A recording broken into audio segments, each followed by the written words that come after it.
بسم اللہ الرحمن الرحیم۔ السلام علیکم، میں ہوں آپ کا بھائی عباس حمدانی اور آپ دیکھ رہے ہیں جعفریات ٹی وی۔ آج کا ہمارا موضوع گفتگو پاک شہنشاہ مولا امیر المومنین علیہ السلام کا ایک خطبہ جو نہج البلاغہ میں 28 نمبر پر درج ہے، جس کا عنوان ہے آج کا دن تیاری کا ہے۔ بسم اللہ الرحمن الرحیم۔ دنیا نے پیٹ پھیر کر اپنے رخصت ہونے کا اعلان اور منزل عقبہ نے سامنے آ کر اپنی آمد سے آگاہ کر دیا ہے۔ آج کا دن تیاری کا ہے اور کل دوڑ کا ہوگا۔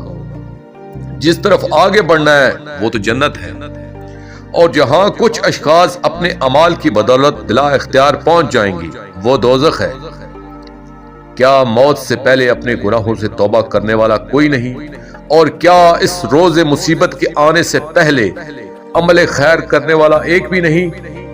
تم امیدوں کے دور میں ہو جس کے پیچھے موت کا ہنگام ہے، تو جو شخص موت سے پہلے ان امیدوں کے دنوں میں عمل کر لیتا ہے تو یہ عمل اس کے لیے سود مند ثابت ہوتا ہے، اور موت اس کا کچھ بگاڑ نہیں سکتی۔ اور جو شخص موت سے قبل زمانہ امید و آرزو میں کوتاہیاں کرتا ہے تو وہ عمل کے اعتبار سے نقصان رسیدہ رہتا ہے، اور موت اس کے لیے پیغام ضرر لے کر آتی ہے۔ لہذا جس طرح اس وقت جب ناگوار حالات کا اندیشہ ہو نیک اعمال میں منہمک ہوتے ہو، ویسا ہی اس وقت بھی نیک اعمال کرو جبکہ مستقبل کے آثار مصیبت افسو محسوس ہو رہے ہو۔